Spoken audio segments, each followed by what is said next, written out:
27వ సర్గము ఇంకను సారణుడు రావణునకు రాముని పక్షమునగల జాంబవంతుడు మున్నగు యోధులను గూర్చియు వారి అనుయాయులను గూర్చియు విపులముగా తెలుపుట. రాజా, వానర యోధులను గూర్చి తెలిసికొనుటకై కుతూహలపడుచున్న నీకు వారిని గురించి ఇంకను వివరించెదను. రామకార్యార్థమై వారు శత్రువులపై పరాక్రమించుటకు సిద్ధముగానున్నారు. అందులకై వారు తమ ప్రాణములనొడ్డుటకైనను వెనుకాడరు. ఇదిగో, ఇటు చూడుము, ఇతడు హరుడు అను పేరుగల యూధపతి. ఇతని యుద్ధరీతులు శత్రుభయంకరములు. ఇతని వాలము బారల కొలది ఎంతయు పొడవైనది. దానిపైగల రోమములును పై ఎరుపు, పసుపు, బూడిద వర్ణము, తెలుపు రంగులతో మిశ్రితములై నిక్క పొడుచుకునినవై సూర్యకిరణములవలె వెలుగొందుచున్నవి. అవి నేలను తాకుచున్నవి. సుగ్రీవుని అధీనములోనున్న వేలకొలదిగాగల వానరయోధులు ఇతనిని అనుసరించియున్నారు. వారు వృక్షములను పెకలించి చేతబట్టుకుని లంకపై దాడి చేయుటకు సిద్ధముగా నిలిచియున్నారు. మనకు కనబడుచున్న ఈ భల్లూక యోధులు మేఘములవలెను నల్లని కాటుక రీతిగను నీలవర్ణముతో విలసిల్లుచున్నారు. వీరు యుద్ధమునందు తిరుగులేని పరాక్రమశాలులు. ఇంతమంది అని చెప్పుటకు వీలులేని రీతిగా అసంఖ్యాకులయున్న వీరు మరియొక సముద్ర తీరముగా కన్పట్టుచున్నారు. వీరిలో కొందరు పర్వత ప్రాంతములయందును నిన్నోన్నత ప్రదేశములయందును నదీ తీరముల యందును వసించుచుందురు. రాజా, భయంకరులైన ఈ భల్లూక యోధులు లంకాభిముఖులై వచ్చుచున్నారు. వీరి మధ్యలోనున్న భల్లూక యూధపతి పేరు ధూమ్రుడు. ఇతని నేత్రములు విశాలములై భీకరముగానున్నవి. చూచెడి వారికి ఇతని రూపము మిక్కిలి భయావహము. చుట్టును అనుచరులతో గూడియున్న ఇతడు మేఘములచే పరివృతుడైన వర్షాధిదేవతవలె ఒప్పుచున్నాడు. ఇతడు భల్లూక యోధులకు నాయకుడు. వీరు భల్లూక యోధులు అందరును గిరిశ్రేష్టమైన వృక్షవంతము అను పర్వతముపై నర్మదానదీజలములను సేవించుచూ నివసించుచుందురు. రాజా, పర్వతాకారుడైన మరియొక ఈ భల్లూక యోధుని చూడుము. ఇతడు ధూమ్రుని తమ్ముడు. ఇతని పేరు జాంబవంతుడు. ఆకారమున ఇతడు తనయన్నను పోలియుండును, కాని పరాక్రమమున అతనిని మించినవాడు. ఇతడు భల్లూక నాయకులకే నాయకుడు, మిగుల పరాక్రమశాలి, గురువులయడను పెద్దలయందను వినయము గలిగి వారిని సేవించుచుండువాడు. శత్రువులను దెబ్బతీయుటలో సమర్థుడు. ధీశాలి అయిన ఈ జాంబవంతుడు దేవాసుర యుద్ధమునందు ఇంద్రునకు ఎంతయు సహాయపడెను. ఇతడు దేవేంద్రుని నుండి పెక్కువరములను పొందెను. ఈయన యొక్క అనుచరులు మహోన్నతములైన ఆకారములు గలవారు. వారు మృత్యువునకును భయపడరు. వీరు పర్వత శిఖిరములపై జేరి మహామేఘములయంతటి పెద్ద పెద్ద బండలను సైతము శత్రువులపై విసరివేయగలరు. ఈ భల్లూక యోధులు అగ్నివలె మిగుల తేజోమూర్తులు. వీరు రాక్షసులవలెను పిశాచములవలెను మిగుల క్రూరులు. ఒంటినిండా పెద్ద పెద్ద రోమములు గలవారు. వీరెల్లరునూ అటు నీటు సంచరించుచున్నారు. ఈ కనబడుచున్న వానరోత్తముని పేరు దంభుడు. యుద్ధావేశముతో మిగుల గంతులిడుచున్న ఈ మహాయూతపతిని అచటనున్న వానరులందరూ ఆశ్చర్యముతో తిలకించుచున్నారు. మిక్కిలి పరాక్రమశాలి అయిన ఇతడు తన బలములతో గూడి ఇంద్రునకును సహాయపడుచుండును. ఇచట కనబడుచున్న ఈ యోధుడు సన్నాదనుడు. ఇతడు వానరులకు పితామహుడు. పాతతరమునకు చెందిన వానరులలో ప్రసిద్ధుడు. ఇతని శరీర ప్రమాణము 1 యోజనము ఎత్తు. యోజన దూరములోనున్న పర్వతము సైతము ఇతడు నడచునప్పుడు ఇతని చేతికి అందుచుండును. అట్లే 1 యోజనము ఎత్తున ఉన్న వస్తువును ఇతడు తన చేతితో పట్టుకొనగలడు. 4 కాళ్ల జంతువులలో ఇంత పెద్ద శరీరము గలది ఏదియును లేదు. ఇతడు బహుముఖ ప్రజ్ఞాశాలి. ఒకసారి ఇంద్రునకు అసురులతో యుద్ధము సంభవించినప్పుడు ఇతడు ఇంద్రుని పక్షమున పోరాడెను, అయినను పరాజితుడు కాలేదు. అంతటి మహాయోధుడితడు. ఆ ప్రక్కనేయున్న వానరయోధుడు క్రధనుడు. రణరంగమున విజృంభించునప్పుడు ఇతడు ఇంద్రుని ఎంతటి పరాక్రమమును చూపును. దేవాసుర సంగ్రామమున దేవతలకు సహాయపడుటకై అగ్నిదేవునివలన గంధర్వకన్యయందు జన్మించిన వాడితడు. రాక్షసరాజా, పర్వతరాజమైన కైలాసము నీ సోదరుడైన కుబేరునకు ఆవాసస్థానము. అది పెక్కునేరేడు వృక్షములతో శోభిల్లుచుండును. అచట పెక్కుమంది కిన్నరులు నిరంతరము హాయిగా విహరించుచుందురు. శుభలక్షణములు గలవాడు, మిగుల బలశాలి అయిన ఈ క్రధనుడు అచట సంచరించుచుండును.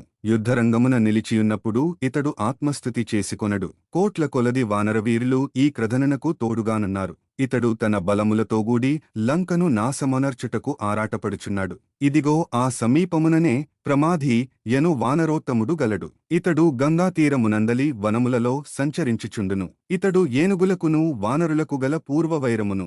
సంబసాదనుడు అను రాక్షసుడు గజరూపమును దాల్చి మునులను బాధింపసాగెను. ఆ బాధలను భరింపలేక ఆ మునీంద్రులు వానరోత్తముడైన కేసరిని, హనుమంతుని తండ్రిని ఆశ్రయించిరి. వారి ప్రేరణతో అతడు శంబసాదనుని హతమార్చెను. అందులకు ఆ మునులు మిగుల సంతుష్టులే. మహాపరాక్రమశాలి అయిన హనుమంతుడు నీకు పుత్రుడుగా లభించునని కేసరికి వరమును ఇచ్చిరి. అప్పటినుండి వానరులకును ఏనుగులకును వైరము ఏర్పడెను. మనసులో పెట్టుకుని గజసమూహములను భయపెట్టుచుండును. వానర యూధములకు నేతయైన ఇతడు పర్వతగుహలలో నివసించుచుండును. కపియోధులలో ముఖ్యుడైన ఇతడు గంగాతీరమున సంచరించుచుండును. మందర పర్వతమువలె గొప్పది అయిన ఉసీరబీజ గిరిని ఆశ్రయించి దీవియందు ఇంద్రునివలె స్వేచ్ఛగా విహరించుచుండును. కోట్ల కొలది వానరులు ఇతనిని అనుసరించియుందురు. ఇతని అనుచరులు ఉత్సాహవంతులు, పరాక్రమశాలులు, మిగుల బలోపేతులు, నిర్భయముగా గర్జనలను చేయుచుందురు. మహాత్ములైన అట్టి వానరోత్తములకు ఇతడు నాయకుడు. ఇతడు శత్రువులకు జయింప శక్యముగానివాడు. వాయువేగముచే తేలిపోవునట్టి మేఘమువలె ఒప్పుచున్న ప్రమాదియను వానరయోధునితో పాటు బలిష్టమై రోషపూరితమైన ఇతని వానర సైన్యము మనకు కనబడుచున్నది. ఆ సైనికుల యొక్క పాదముల తాకిడికి పైకి లేచిన ఎర్రని రంగుల ధూళులు గాలి ప్రభావమున అంతటను వ్యాపించి సుడులు తిరుగుచున్నవి. మహారాజా, ఇదిగో బలిష్ఠులైన ఈ కొండముచ్చు యోధులను చూడుము. వీరు నల్లని ముఖములతో భయమును గొలుపుచున్నారు. సేతుబంధనమునకు తోడ్పడిన వీరు లక్షల సంఖ్యలో గలరు. వీరి నాయకుడు గవాక్షుడు. అతడు మిగుల బలశాలి. వీరు తమ యూతపతి చుట్టూను జేరియున్నారు. గవాక్షుని నాయకత్వమున వీరు లంకను నేలపాలు చేయుటకై తేజోమూర్తులై యుద్ధోత్సాహముతో కేకలు వేయిచూ ఈవైపుగానే వచ్చుచున్నారు. అదిగో అటుచూడుము. అతడే కేసరి యను పేరుగల వానరసేనాపతి. అతడు మేరు పర్వతనివాసి. మేరుగిరి పైగల వృక్షముల నేను అన్ని కాలములయందును పుష్పించుచు ఫలించుచుండును. వాటిపై ఎల్లప్పుడునూ తుమ్మెదల ఢంకారములు వినబడుచుండును. సూర్యుడు తనవలె బంగారు వన్నెలుగల ఆ పర్వతము చుట్టూను ప్రతిదినము తిరుగుచుండును. అచట సంచరించెడి మృగములను పక్షులను ఆ మేరు గిరిప్రభావముతో బంగారుకాంతులతో శోభిల్లుచుండును. మహాత్ములైన మహర్షులు ఎన్నడునూ ఆ పర్వతమును విడిచివెళ్లరు. సర్వదా పండ్లతో నిండియుండెడి అచటి చెట్లు అందరి అభిరుచులను తీర్చుచుండును. అచటి తేనెల మధురిమలు అపూర్వములు. వానర ప్రముఖుడైన ఆ కేసరి రమ్యమైన ఆ పర్వతమున అనవరతము విహరించుచుండును. అనఘా అచట రమ్యములైన కాంచన పర్వతములు 60,000 గలవు. వాటి మధ్యగల సావర్ణి మేరువు రాక్షసుల మధ్య నీవలే విరాజిల్లుచుండును. ఆ మహాగిరిపై పదునైన దంతములు నఖములే ఆయుధములుగా గల వానరులు నివసించుచుందురు. వారు కపిలవర్ణము, తెలుపు, ఎరుపు, తేనెవలే పింగళ వర్ణము గలవారు. వారు సింహములవలే 4 కోరలను గలిగియుందురు. వారు పెద్ద పులులవలే దుర్జయులు. వారి ముఖకాంతులు అగ్నిజ్వాలలవలే తేజరిల్లుచుండును. వారు రెచ్చిపోయిన సర్పములవలే శత్రుభయంకరులు. మదపు టేనుగులవలే ఒప్పుచుండెడి వారి యొక్క వాలములు మిక్కిలి పొడవైనవి. వారు పర్వతములవలే ఉన్నతులు, దృఢకాయులు. మేఘముల రీతి గంభీరములైన గర్జనలను చేయుచుందురు. వారి నేత్రములు పింగళవర్ణముతో ఎరుపువన్నెతో గుండ్రముగా నుండును. వారు సంచరించునప్పుడు కలిగెడి పాదముల సవ్వడులు భీకరములై యుండును. ఆ వానరులు అందరునూ లంకను నుగునుగ్గు గావింపజూచుచున్నట్లు కనబడుచున్నారు. వీరి మధ్యనున్నవాడు శతవలియను పేరుతో భూమండలమున ఖ్యాతికెక్కిన వానరనాయకుడు. ఇతడు మహావీరుడు, ప్రతిభావంతుడు. తన జయము కొరకు నిత్యము సూర్యుని ఉపాసించుచుండును.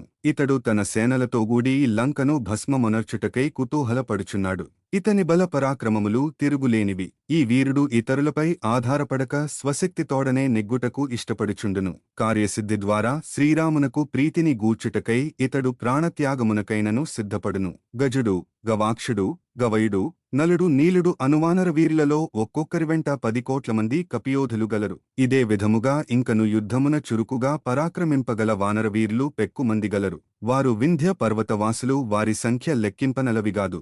మహారాజా, వీరందరును మిగుల ప్రతిభాశాలురు. మహాపర్వతముల వంటి దృఢమైన విశాలమైన శరీరములు గలవారు. అంతేగాదు ఈ ధరణిపై గల కొండలనన్నింటినీ క్షణములో ధ్వంసమొనర్చి వాటిని దశదిశలకును విసరివేయగల సమర్థులు. వాల్మీకి మహర్షి విరచితమై ఆదికావ్యమైన శ్రీమద్ రామాయణమునందలి యుద్ధకాండమునందు ఇది 27వ సర్గము.